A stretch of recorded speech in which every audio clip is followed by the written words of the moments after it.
5월 25일 1일 1칼럼 읽도록 시작하도록 하겠습니다. 읽도록 시작하겠습니다. 이 발음도 어렵네요. 이 칼럼 시작하게 된 이유 간단하게 하자면은 제가 어휘력이 너무 딸려가지고 어휘를 올리기 위해서 이렇게 시작하게 됐습니다. 오늘 25일 날짜 거는 이제 손코치님 거에 칼럼을 읽으려고 합니다. 가난을 버티지 못한다면 좋은 벗으로 삼아보자. 좋은 글이죠, 참. 가난을 피할 수 없다면 가난이 있어 좋은 이유를 찾아보자. 빨간 따찌. 가난의 시작은 6살 때부터 시작된다. 아버지의 사업의 부도로 온 집안에 빨간 따찌가 붙었다. 이 사건으로 어머니는 집을 나가셨고 행방불명 되었다. 나와 아버지는 야방에 리어카 하나를 끌고 물건들을 실어 야간 도주를 하기도 했다. 불행은 여기서 끝나지 않았다. 중학교 3학년 때였다.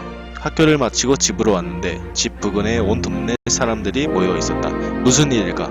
가까이 가면 갈수록 불안했고 머릿속으로 상상하던 것이 현실로 다가왔다.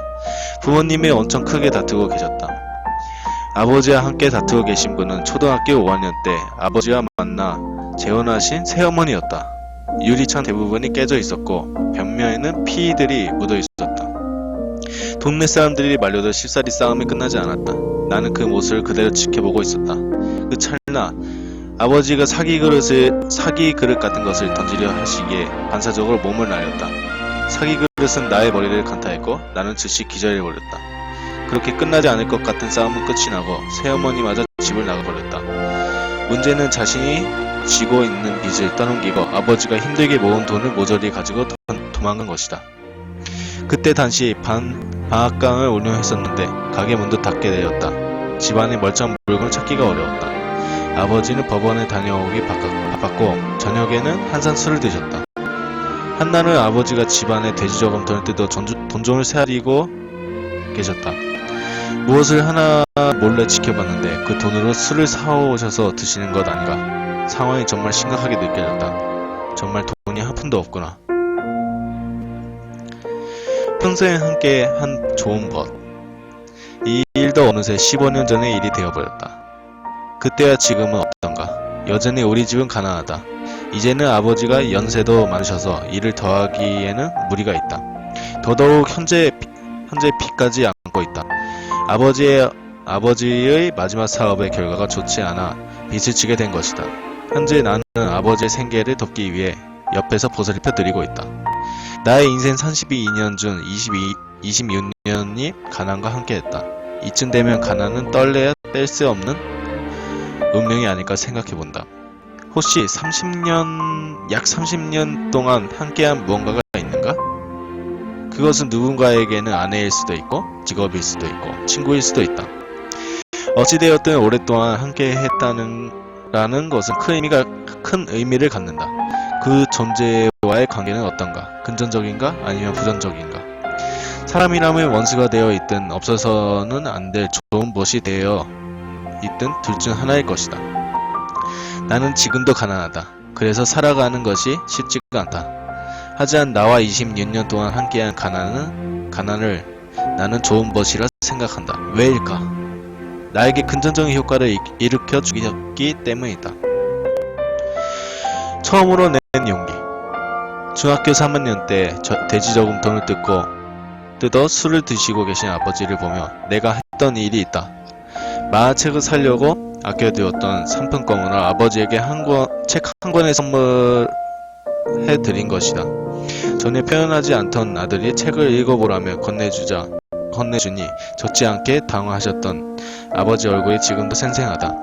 처음에는 읽지 않으시다가 주무시기 전 조금씩 읽고 주무셨다. 어느 날은 안경까지 쓰시고 책을 보셨다. 그리고 몇 일이 지났을까. 집으로 가는 버스 속에 있는데 창문 건너편에 아버지가 보이는 것이 아닌가. 길거리에서 물건을 팔고 계신 아버지를 발견할 수 있었다. 평소 같았으면 부끄러웠을 텐데 어려운 상황 속에서 포기하지 않고 길거리에서 물건을 판매하는 아버지를 보며 나는 다짐했다. 포기하지 않는 아버지처럼 나도 좋은 아빠가 되어야지. 그리고 내 자신에게는 좋은 환경을 만들어줘야지. 그런가 동시에 나도 아르바이트를 시작했다.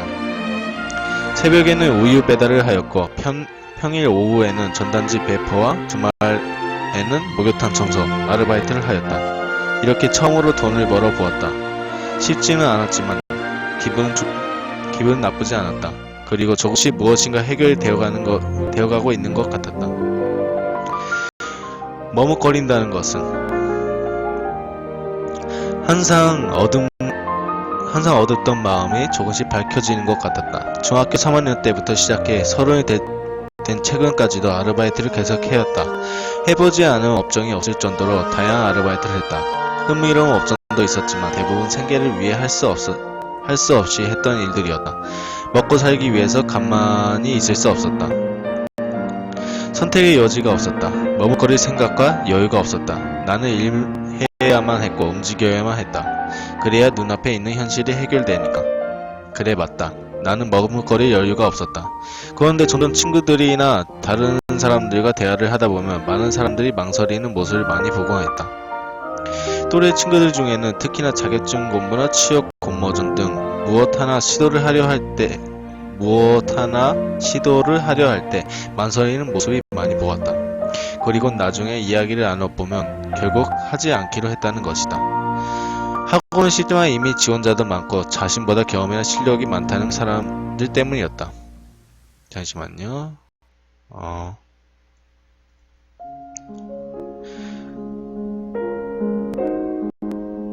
잠시만요. 어디까지 읽었더라?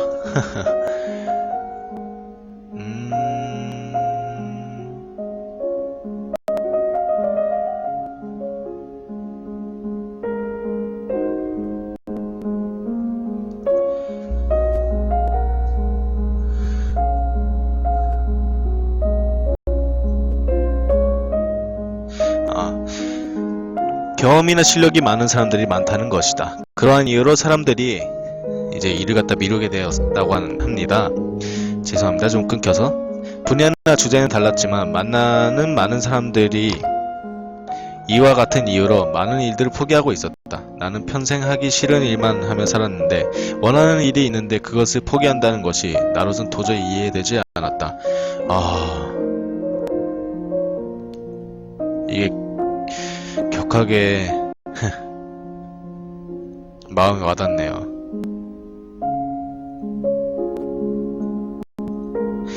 꿈을 찾는 촌뜨기. 고3일 때 꿈을 찾기 위해 무작정 서울에 올라간 적이 있다. 1.5평 고시원에 살면서 매일 밥과 김치를 먹으며 지냈다. 어느 날은 고시원 촌무가 김치를 너무 많이 먹는다고 구박을 해 물을 반찬 삼아 먹을 때도 많았다. 그래도 나는 행복했다. 매일매일이 나의 꿈을 찾으러 다니는 시간이었으니까. 에이전트씨에 전화해서 매일 면접을 보러 다녔다. 그것은 사람을 뽑아 드라마나 영화나 CF 촬영지에 에스트라를 보내는 일을 하는 것이었다. 면접을 볼 때마다 지방에서 올라왔다는 이유만으로 무시를 많이 당했다. 특유의 사투리와 여드름 많이 난 피부로 놀림도 많이 받았다. 그래도 나의 꿈을 찾고 있는 지금이 행복했다. 하지만 여전히 가난했다. 돈이 없었다. 수중에 5만원이 전부인데 이것으로 한 달을 버텨야 한다. 수입이 생길 구멍이 없었다. 고정적인 수입이 필요해 아르바이트 구하기로 결심했다. 에스트라 활동을 하며 할 수 있는 아르바이트를 찾다 주유소가 있어 지원을 하게 되었고 이내 합격하게 되었다. 어찌나 기쁘던지 고작 주유소 합격인데 무슨 서울대 합격인 것 마냥 기뻐했다. 더욱이 주유소에서 일을 하며 가장 좋았던 것은 하루에 2끼나 밥을 먹여준다는 것이었다. 밥을 제대로 먹으니 힘이 나고 일도 열심히 할 수 있었다. 그래서 항상 밝은 모습을 인사하고 열심히 뛰어다니며 일했다. 그리고 단 하루도 쉬지 않았다. 월급날이 되면 사장님이 사장실로 불러 직접 월급을 주며 이번 달에도 일을 가장 많이 했구나 라고 말하며 칭찬을 아끼지 않았다. 사장님이나 매니저님이 쉬면서 일을 하라고 했지만 단 한 번도 쉰 적이 없다. 나는 돈을 벌어야 했고 꿈을 이뤄야 하니까.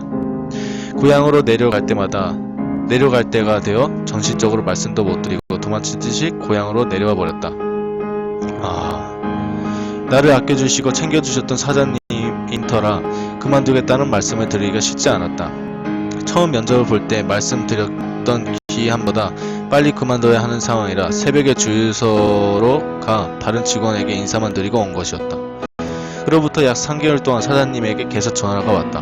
나중에 알게 된 사실이지만 나를 매니저로 시켜 나중에 사장으로 키우려고 생각하고 계셨다는 것이다. 미안하며 감사하기도 했다. 짧은 시간이었지만 꿈을 찾아 떠났던 여행이 나에게 큰 자극을 주었다.